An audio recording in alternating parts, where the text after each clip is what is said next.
I'm just gonna start this and hope that it works because I don't know. Hello, welcome back to this channel. I just have a quick stream of consciousness. Yeah. I can't also. There's a lot going on right now. So for one, I have some sort of jaw infection, wisdom teeth thing going on. Update a week later, and a round of antibiotics, and turns out it was a tooth infection, and it is now gone. Hopefully, let's pray.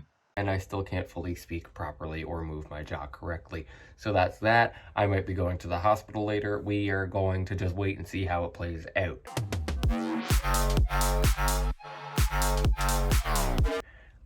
So there's that. And on top of that,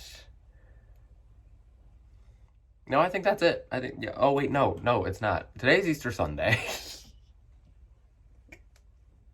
One of the bigger Christian holidays, Catholic holidays, whatever it is. And I'm just like, what day is it? As you can see, I don't have many plans with my family today.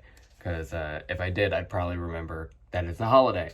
But I don't care that much. I'm sorry. Okay, but yeah, I wanted to make a little stream of consciousness video. Because I've noticed something recently. A couple things, actually. Oh my god, my fucking... I'm in pain. I'm sorry. But yeah, I'm just gonna... Hey.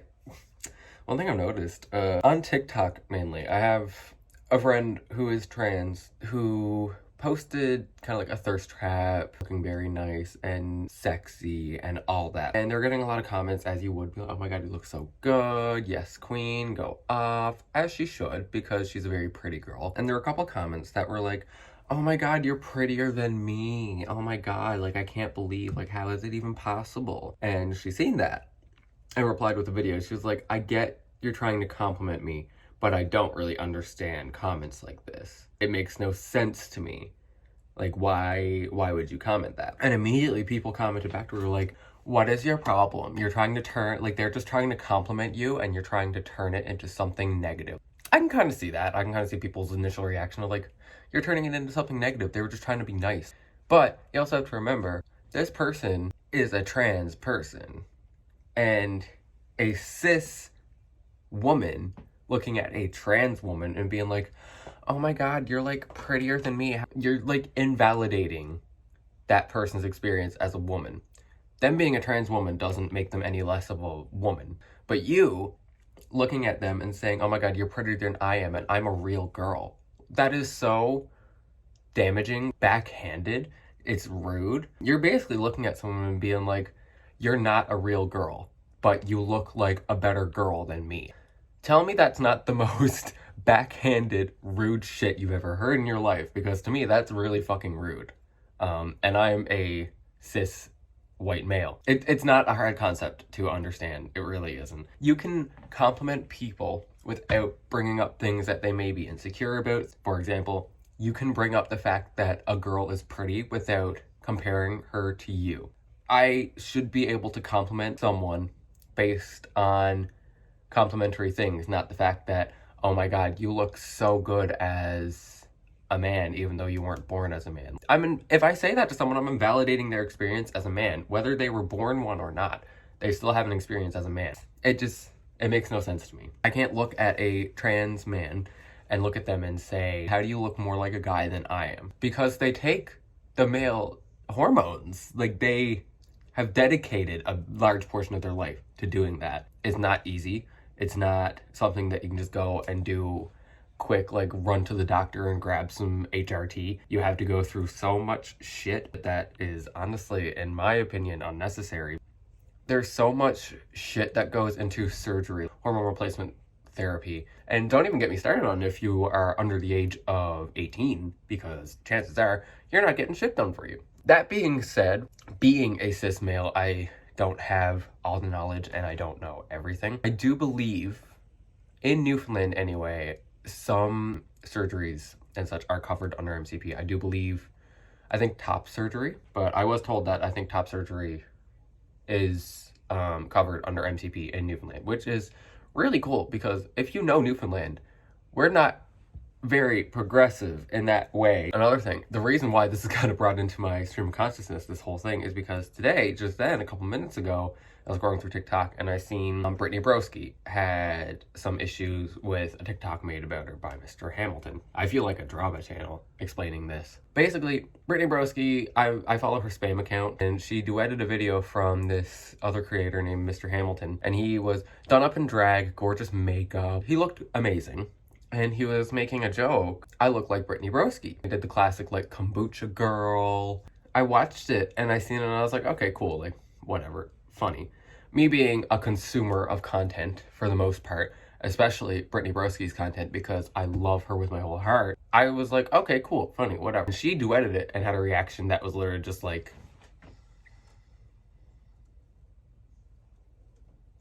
I was kind of like, shit.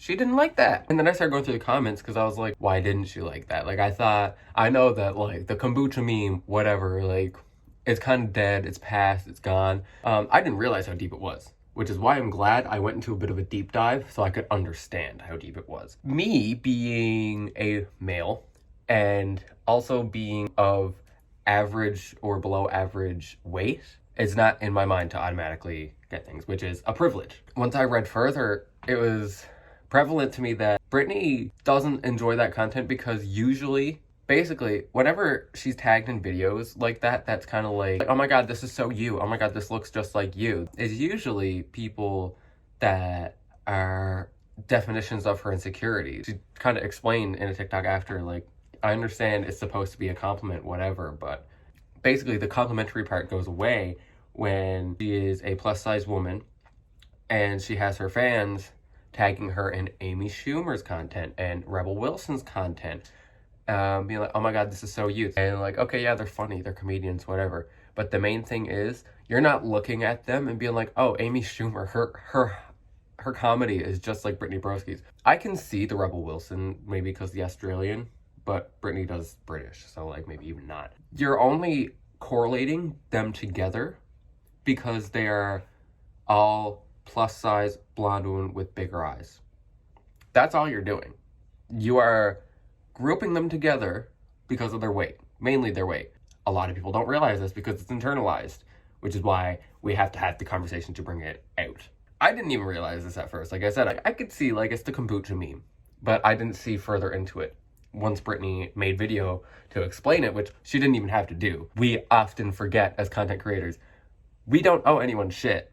We are doing this for our own sake, for our career, for our own entertainment. Of course, obviously for other people's entertainment too, but like that's not the only thing. But another thing I wanted to bring up, one of my friends actually in the province, decent following on social media, goes to try and take her dog for a walk.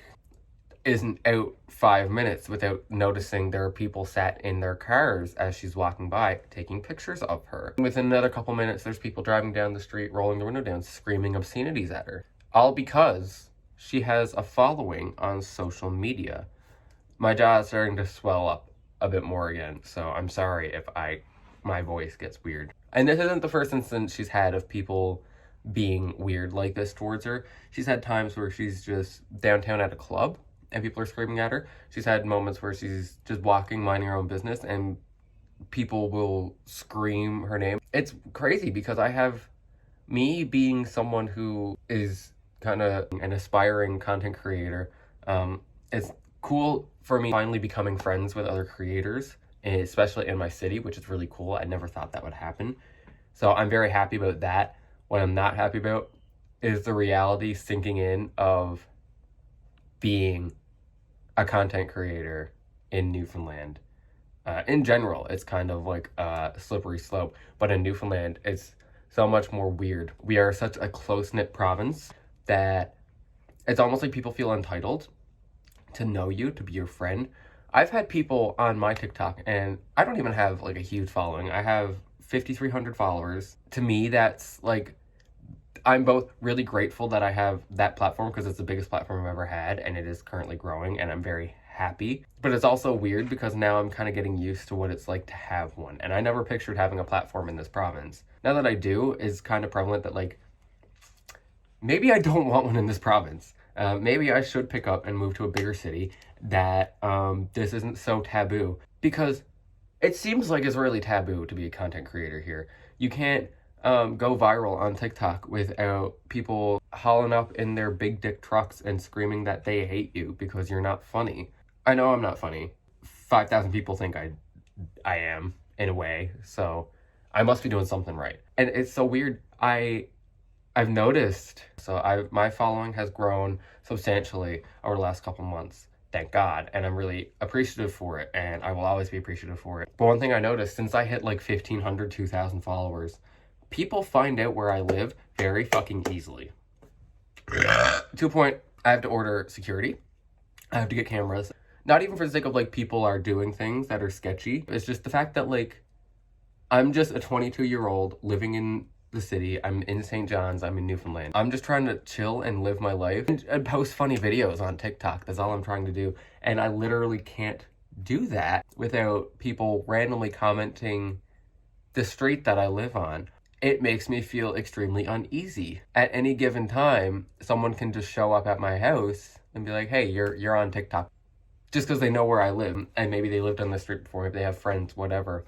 And I've shown a half-second clip of what down the street looks like because of a snowstorm. All of a sudden, everyone's like, oh, you live here. I think I know where your house is. I know where you live. That's cool if you know that for yourself. Keep it to yourself. Don't post it anywhere on my social media, because then I'm going to get murdered, I'm going to get injured, I'm going to get kidnapped. All my shit's going to get taken on me, in which I don't really have a lot of shit to begin with. I have a bed, I have a dresser, I have a TV that's broken. A coffee machine. That's basically all I have to my name. I don't have a whole lot. I'm not a rich person. If anyone comes in and takes my shit, it's devastating to me because I don't have anything. Now, because people that I don't know are just randomly on my TikTok saying, I know where you live, I now have to go spend money that I don't have, by the way, on security for me to feel safe. Either that or move. And I don't want to move because I like where I live. But now I have to go invest in cameras and security and everything because people don't know boundaries. You need to set boundaries. I need to make sure people understand your boundaries. And if you don't want to understand boundaries, then you need to fuck off. Can you go away? I don't know, like I said, this is just a stream of consciousness thing. And I still can't speak, and I still need to go to the hospital. I just wanted to say that right quick because 1, I'm bored. 2, it was on my mind and I'm home alone and I wanted to talk to someone about it. 3, I've been meaning to film a video for weeks, if not months now. And now I finally have one to put up, which is great, and I'm happy about that. Not exactly the topic or energy that I wanted to bring into my channel first coming off of a 1.5-year hiatus, but it is what it is. And I am very much hoping that this kind of kickstarts me getting back into it. I think that was just me rambling for 20 minutes, which I'm cool with. That's usually what my videos are anyway. I'm gonna try to be a better content creator because I actually have, like I said, on TikTok, somewhat of a following now. And I do really want to pursue this because it has been on my mind for so long for me to be doing this. I'm just gonna take a leap of faith and see if I can get into a schedule of actually making content and making YouTube videos because I do enjoy it and it's fun. So yeah, if you guys liked this video, if you guys agree with anything, if you guys have any comments to add, anything to correct me on, comment down below. My socials are going to be in the description as usual. Make sure you guys give the video a like and subscribe so I know that you actually enjoy my content. And yeah, hopefully this will be a regular thing and I will see you guys in the next one. Bye.